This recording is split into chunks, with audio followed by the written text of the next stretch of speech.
So thank you guys for coming out here tonight. I know some of you have been to these little workshops before, and for some of you this is your first time. So again, I would just like to really say thank you for coming out. I appreciate you showing me a little bit of support. I have a very fun time doing these, and I hope that you guys can learn a little bit as well. So the title of this presentation of this workshop is Inflammation Nation, the silent epidemic of our modern lifestyle. Now, probably the number one question that I get asked in the office is, what's wrong with me? Why do I feel the way I do? And the short answer is inflammation. So what is inflammation? Inflammation is a process, a normal process in our body where our immune system responds to either injury or illness. Inflammation causes swelling, it causes increased blood flow and temperature in the body. It can cause redness and pain to a specific area of the body. So think if you fall and you scrape your knee, what happens to that area, to that scrape? You'll see some redness. If you feel around it, there's probably an increased temperature. There's going to be a little bit of pain there. Think about when you get a little cold or you're fighting some sort of infection, what happens is our body temperature raises, maybe general body aches. So that's inflammation coming to kickstart our immune response to stabilize an injured area. Now that's generally a good thing. What is going on here? Can you see? Is there something? Oh, what happened? Nope, we're just moved. Okay. Now it's gonna go forward 3. Yeah, exactly. All right.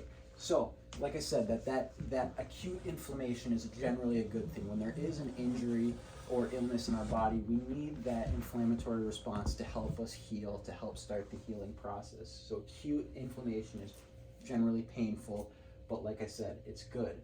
The second type of inflammation is chronic.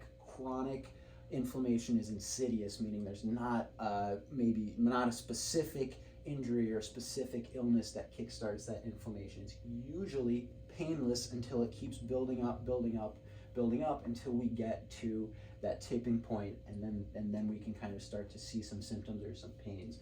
And that's why we call it silent inflammation. This inflammation, this chronic inflammation, is bad. We call it chronic low-grade inflammation.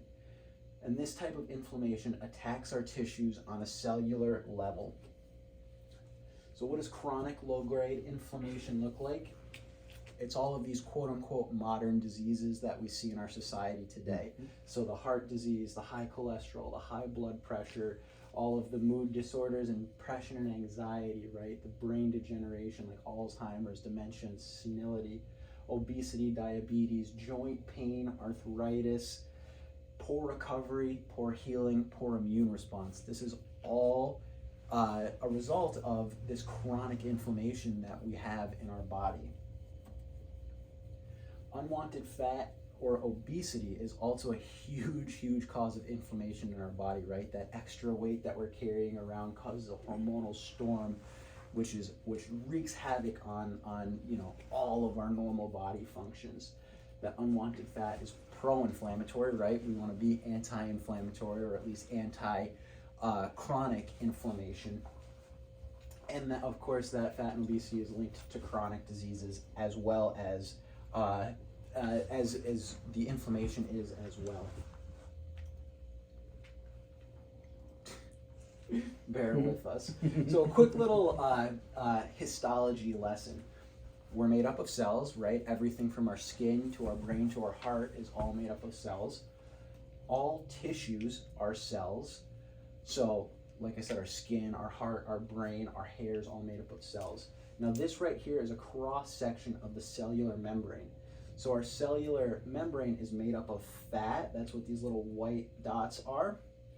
And there's protein doors and windows that allow things to cross through that membrane. So these red pieces right here are proteins that act as doors and windows. Now sometimes they're closed and sometimes they're open, and so that's why it says lock and key up here. You need to be able to unlock these protein doors and windows for cell membrane fluidity. Now what research shows is that omega-3 fatty acids promote this cell membrane fluidity, which is essential for proper function of our cells and of our tissues. Seems like every other time this works. I know you're helping me out here. did we skip a slide or no? You have the things, so just press the backspace. Dang, this thing is not working. Here you go. That I know how many slides we have at least. That's a good thing. So we're talking about omega-3 fatty acids and inflammation.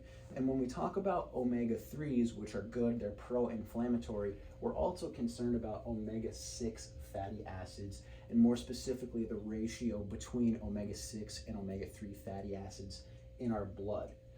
Ideally, we should have a balanced ratio. However, in practice, because of the American diet, the American lifestyle, we're really, really imbalanced in that ratio.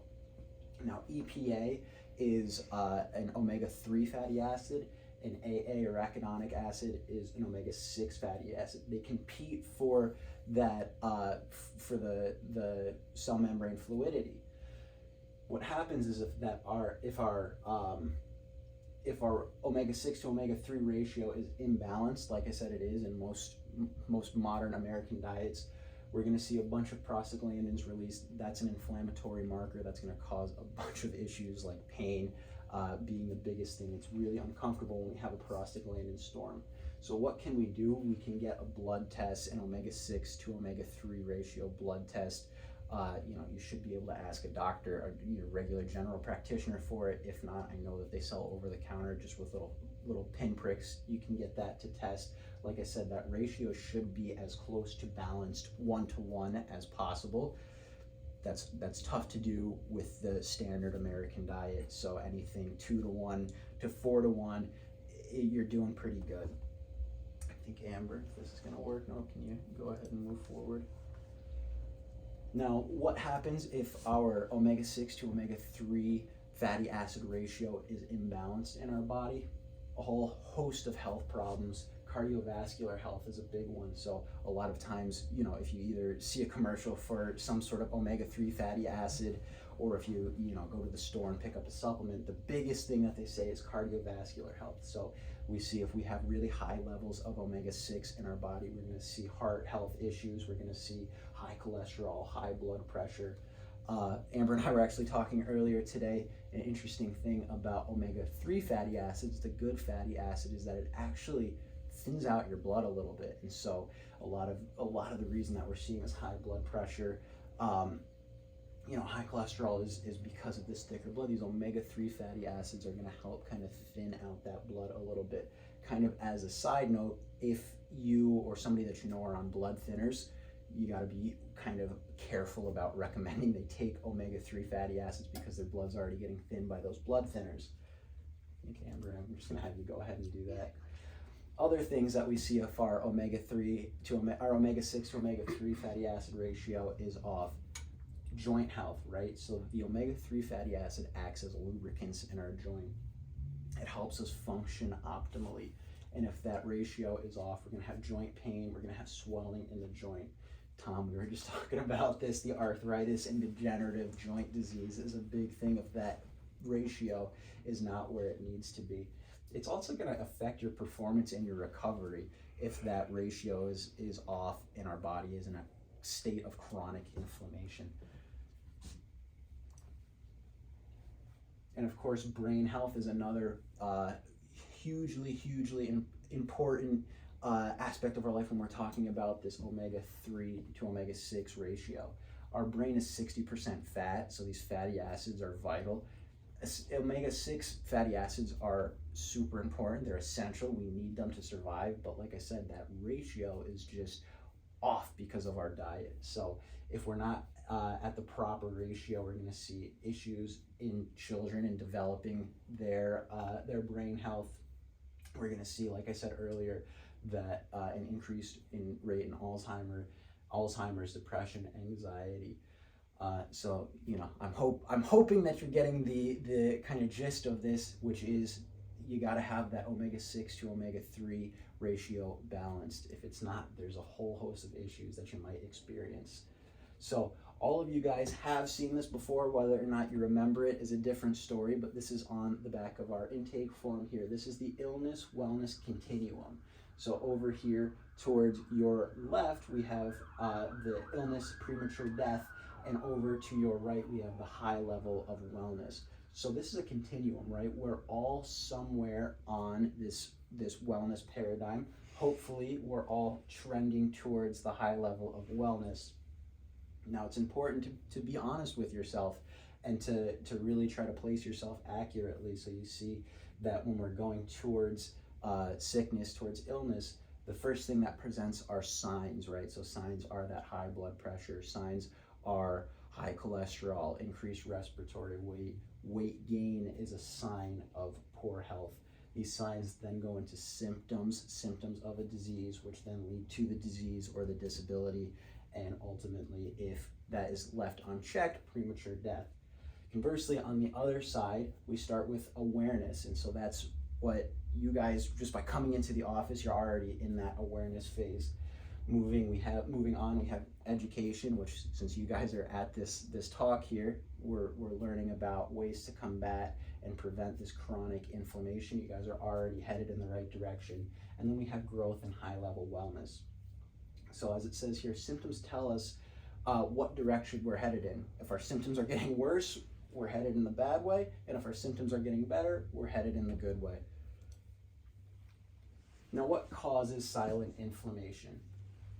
Really, the short answer is our lifestyle. Like I keep saying, we live an unnaturally stressful life, and it leads to chronic inflammation. So what I mean by lifestyle is our diet, the mental stress that we experience every day, our activity levels, and even the environment that we live in all contribute to this chronic low-grade stress that we're constantly under. Now, the first dangerous belief, I have a few of these that I want to go over today and really drill home. So the first dangerous belief we have are drugs work. Now, what I mean by that, you kind of have to establish first, what do you mean by work? How do drugs work? Do drugs get rid of a symptom? Yeah, if that's your definition of drugs working, they absolutely do that, right? If you have high blood pressure and you take a high blood pressure medication, your blood pressure is going to go down. But what happens when you stop taking that medication and you don't make any lifestyle changes? Blood pressure goes right back up, right? So that first dangerous belief is drugs work. Drugs only mask symptoms, they don't fix issues. So here's a little bit of a joke. I know it's hard for you guys to read, but it says on this pill bottle, I take aspirin for the headache caused by the Zyrtec. I take for the hay fever I got from the Rolenza. For the uneasy stomach from the Ritalin, I take for the short attention span caused by the Scopoderm teas. I take for the motion sickness I got from the Lomotil. I take from the diarrhea caused by the Xenocol. For the uncontrolled weight gain from the Paxil, I take for the anxiety from Zocor. I take for my high cholesterol because exercise, a good diet, and regular chiropractic care are just too much trouble, right? So obviously that's a little bit of a joke, but how many times have you seen a drug commercial online where the list of possible side effects are worse than the issue that the drug is trying to correct? I mean, it really is just madness, right? This says stop the madness, get adjusted, but it really is madness to me when you break it down like that, because all it takes is exercise, a good diet, and you throw in chiropractic care in there, and you're going to be doing a lot better than if you were taking all of these, pharmaceuticals. So I'm going to go ahead and move on, please. So back to our topic here. What causes the silent inflammation? So we went over this before, but this omega-6 fatty acid to omega-3 fatty acid ratio is one of the biggest causes to this chronic inflammation that we're experiencing. So right here it says imbalance, right? We went over this. The ideal balanced omega-6 to omega-3 ratio is 1:1. Our modern diet style, the ratio is closer to 10:1 to 20:1, which that is actually lower than some numbers that I've seen. I've seen some numbers that say it's even higher than that, which is absolutely insane. The reason for that is because in our modern diet, there's been a major increase in omega-6 fatty acids and a major decrease in omega-3 fatty acid intake. So what are omega-6 fatty acids? You might be asking yourself that. Okay, great, I get it. We need to control this ratio, but how do we do that? So omega-6 fatty acids, I'm gonna let that pass here real quick. Pretty long. It's a long one. Now, omega-6 fatty acids, like I said before, they're essential. We need them in our diet, but our modern diet, we just eat them in too much of a proportion. So things like grains, your corns, your grain-fed animal protein, so the steak that you get at ShopRite down the road is going to be high in omega-6s. The vegetable oils like corn oil, sunflower oil, peanut oil, soy oil, canola oil, these are all high in omega-6. And so look, if you think about it, fried food is prevalent, but even if you're not eating the fried food, if you're looking at ingredients on, on boxes of any of the snacks that you eat at the grocery store, there's going to be at least some grain in it, and there's going to be at least one of these vegetable oils. It's hard in our modern diet, unless you're really actively trying to limit your intake of them, to make sure that you're not eating too much of this omega-6 fatty acid. Now over here, what are omega-3 fatty acids? Again, they're essential, we need them, and unfortunately we're not getting enough of them, but cold water, fatty fish, preferably wild caught, like salmon, sardines are really big. Sardines are in the back, I forgot to bring them out. Amber wanted me to have some visuals for you guys. I've got a can of sardines back there. The grass-fed meats, the wild game, the free-range eggs are all gonna be high in omega-3 fatty acids as well. Flax seeds, hemp seeds, walnuts, and a couple other nuts. You can throw them in, I got them. The sardines, right? I don't know if any of you guys like sardines. I really have never eaten them before, but You just gotta dry a smoked sardines. okay, so there you go. Wonderful. You're already, there's one other thing here. So these are the hemp seeds. So hemp seeds and flax seeds and walnuts are super, super important, because you can see the little asterisk there. There's a different type of omega-6. When we're talking about all of these animal-based omega-3s, I'm sorry, I misspoke there. What we're talking about is EPA and DHA are the animal-based omega-3 fatty acids. And these vegetarian-based ones, there's a different omega-3. What is it? ALA? I can't remember what it is. ALA is a different fatty acid, which again is essential. They're all essential, and so you can't just go and eat only the meat, only the free-range eggs. I think it's important to have those vegetable or plant-based omega-3s as well. Lastly, we have on here fish oil supplements. I'm not huge into supplementing, because I think that most of what we should be getting should be coming from our diet. However, in some cases with omega-3s, it's so hard to keep that ratio balanced, because you can see over here how much omega-6s we're eating, that we might need to supplement a little bit. So diet style changes that I think you really ought to make as soon as possible. Reduce the fast white carbs, the white sugars, so the breads, the grains, the cereals, the sugars. Tom's over there smiling because we're talking about that. Obviously, the Ritter's chocolate kind of fits into that as well.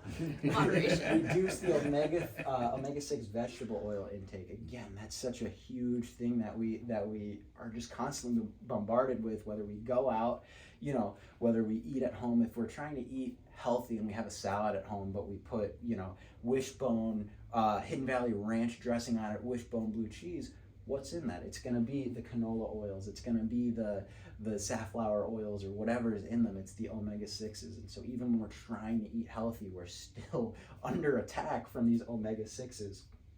And what do we need to do? We need to add grass-fed meats. Like I said, the wild fish, the wild game, the free-range eggs are going to be really important.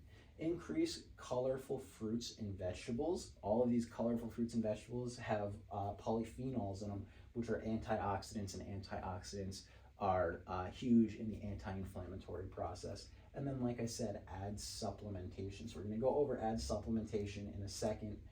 Move on to our next slide here, though. So real quick, we're just going to talk about antioxidants. Antioxidants protect tissues from damage, thus preventing the unwanted inflammatory response that our cells go through. So one of the biggest, what am I trying to say? Where you can get your antioxidants, I guess, is blueberries. has like one of the highest amounts of antioxidants of any fruit, and they're easy to get, right? It's not like you have to import them. They're everywhere. So maybe add some blueberries to the diet, and then of course just the colorful fruits and vegetables is where you're gonna find those antioxidants. Now, moving on to supplementation, quality matters. For some supplements, like a vitamin D, I don't really think that the quality matters so much. I think that the vitamin D from from CVS is just as good. Is just as good as any other. But with something like a fish oil, the quality really matters. We want to look for something that's sustainably sourced from wild-caught fish from cold water. So think Norway. A lot of good omega-3 supplements are going to say on it either product of Norway or Norwegian fish oil. That's where the cleanest, freshest stuff comes from. The brands we recommend are Nutridyne, Standard Process, and Carlson's. Now, other brands are okay, but do your research. Make sure that you're getting a high-quality fish oil. A lot of fish oil really goes rancid before it even ends up in your fridge, which is not a good thing. So that's why, another reason why it's important to make sure that that quality is good. So here is the Nutridyne fish oil. This is the product that I have in the office. Like I said, other brands are okay, but this is just a brand that we do recommend. Here you can see on the ingredient list right here, total fish oil, 2 grams, and then like I was talking about earlier, the EPA and DHA are those key omega-3 fatty acids that we need and that we need to be looking for.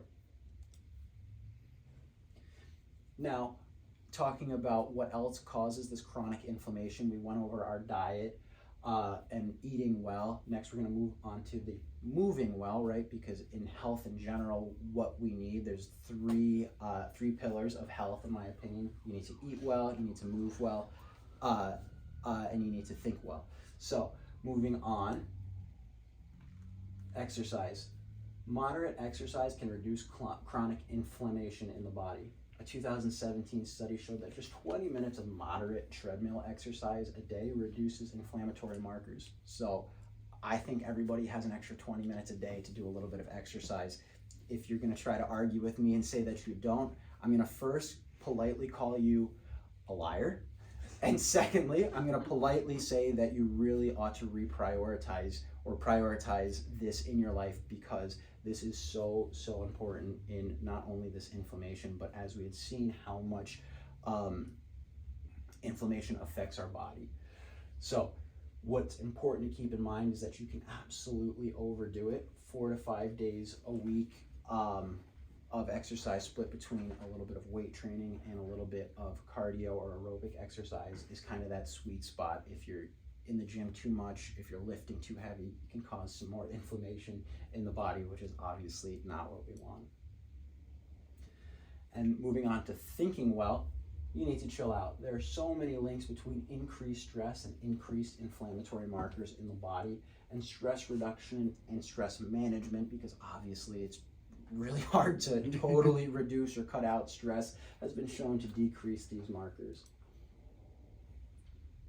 So here we see the stress response, also known as the fight or flight response, which is our body's natural and healthy reaction to stress. But what happens is that we see an increased heart rate, an increase in blood pressure, an upset in digestion, an increase in blood sugar, a decrease in immune response. Now, if you look at this, and if you think back to one of the first slides, that was titled, "What does chronic low-grade inflammation look like?"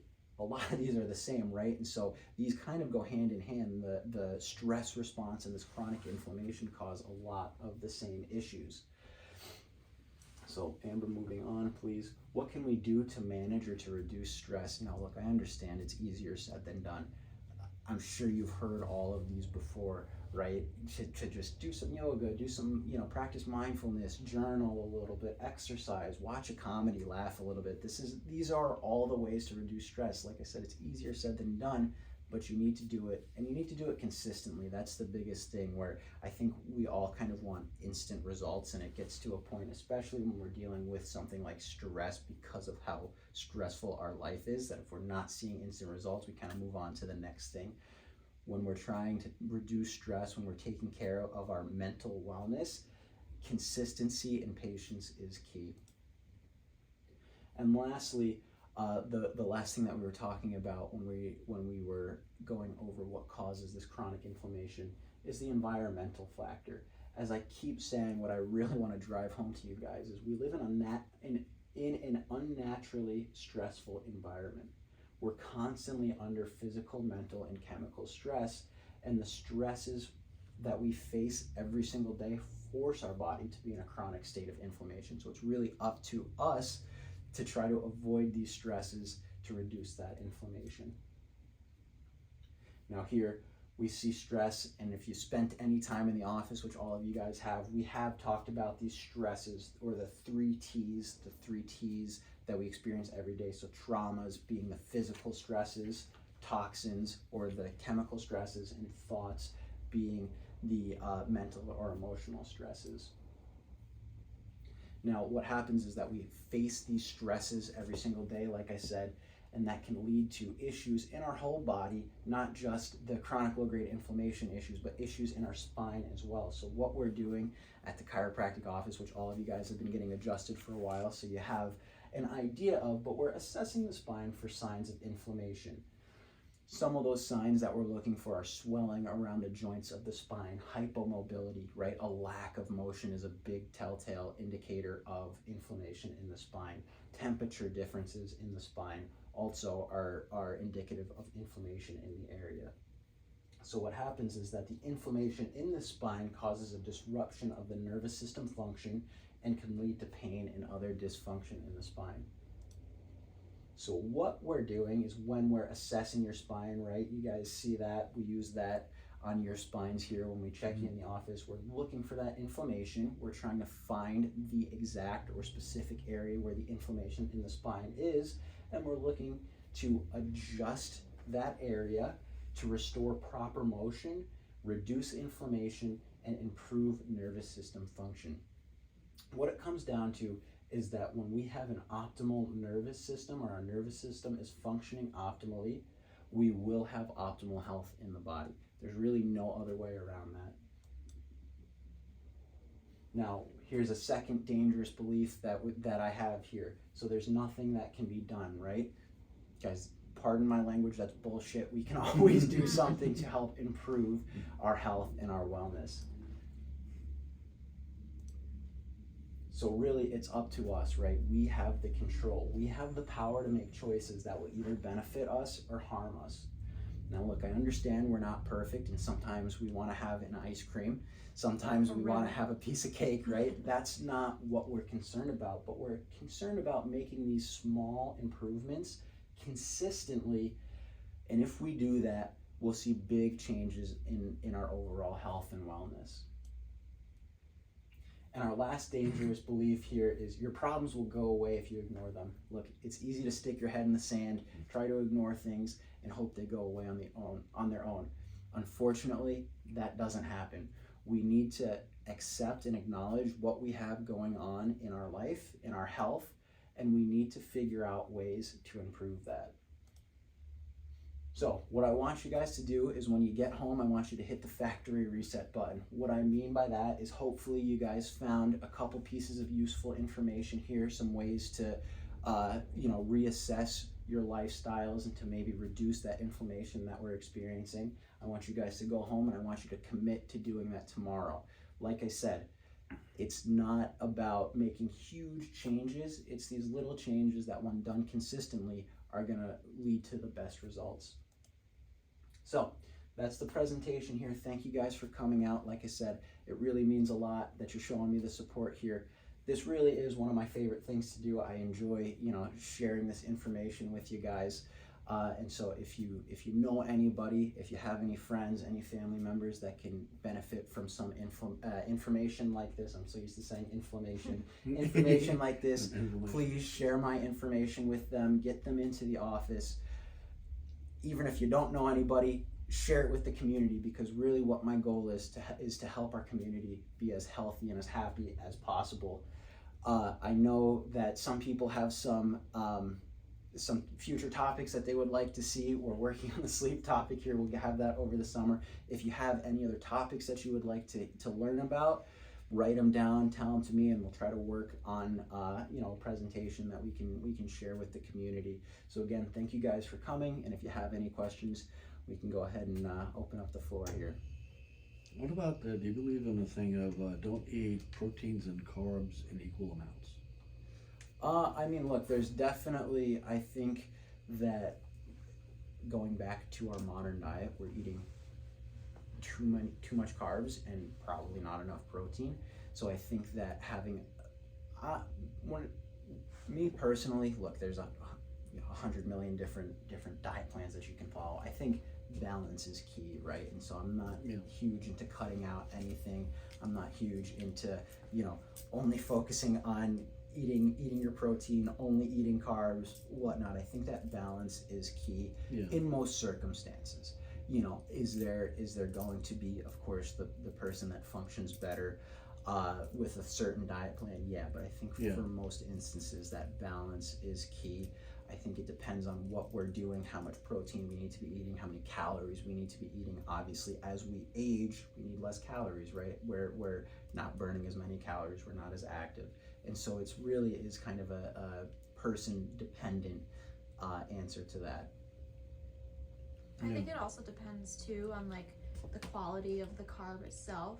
Yeah. Because I think if you're like really seeking out good quality, and by quality I mean like not the refined kind, but the complex carbohydrates you'd get from something that's whole grain or like a starchy vegetable, the chances are like if you're having higher quality carbs, you're not gonna need to or really want to eat double the amount of carbs. Whereas like if you're having poor quality processed foods that are high in carbs, chances are you're probably eating probably a couple 100 grams more of carbs than protein.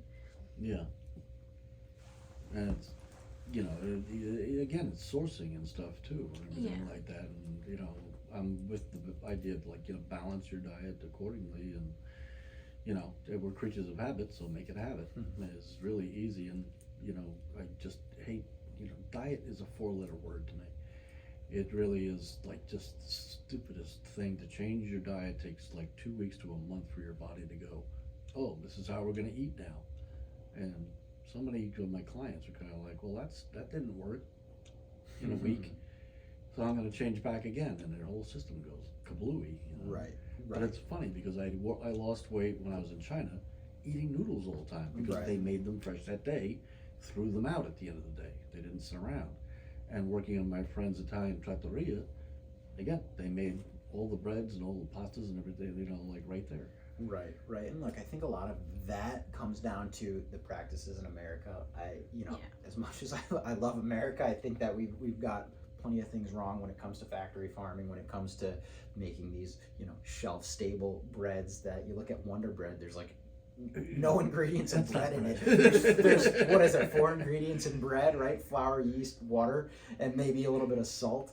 You look at Wonder Bread, that's like all at the bottom of the list. I think that's a huge thing, like you had said, was the quality of what you're eating. Yeah, I think one of the funniest things is one of my herbology teachers actually was teaching us all the different things about foods and grains and things. And we're sitting there going, and he's got a batch of Wonder Bread on his desk. This guy's nutso. And he actually reached in and went right into the middle and went like this. And, he was talking and doing this at the same time. He said, I bet you're wondering why I had this stupid Wonder Bread here for a while. He said, I want to play ping pong. Took out a ping pong mallet and went boink, boink, boink, boink, boink, boink, boink, boink. He's like, you're putting that in you. You think that's going to digest? Right. It's going to be a bolus from here away for a long time, and it's not, some of the other things are just like amazing what I got out of people when I put them on a detox. One lady was addicted to taking Centrum Silver up to the point that, it really kicked in and things flushed out of her system and she took too much in one day. The patience of New Yorkers, it's like, oh, he said take this much for a week. Why don't I just do this in a day? Exactly. Oh, And no. then she was stuck on the porcelain goddess for a long time. But she said what came out of her was just horrible smelling and stuff and everything. And when she got up, she actually, just curious, had to look. She saw the Centrum pill and she could read Centrum on the side of the pill. gosh. Right. That's how undigested that pill was. It's like eating a pebble. Right. So I've always looked for alternative things like Focus Factor is amazing, not just because it gave me my memory back, but it's got 2,000 milligrams of selenium in it. Right. Look at any other of them, zero, doesn't exist, selenium isn't there. We're carbon-based life forms, we need selenium, it's the, it's how you make us. Right. And it's just not in the stuff, like you say, it's just ridiculous. Right. Right. And it's not alive, it's not, it's, like he was saying, grow your own sprouts, it's the easiest thing in the world. Yes, it Yeah, we just Yeah, grew we did sprouts just do that, recently 2 weeks for the ago. first time. We had like For the had first a time? jar. Yeah, Yeah. yeah, they're really good. They're like Oh, little. so I think they good. had some like mustard seed Yeah. ones. They're like a little spicy. Yeah, I like the kale ones, and I got quite a few that are like a mix, so that you get like Yeah, a lot of variety and stuff. yeah.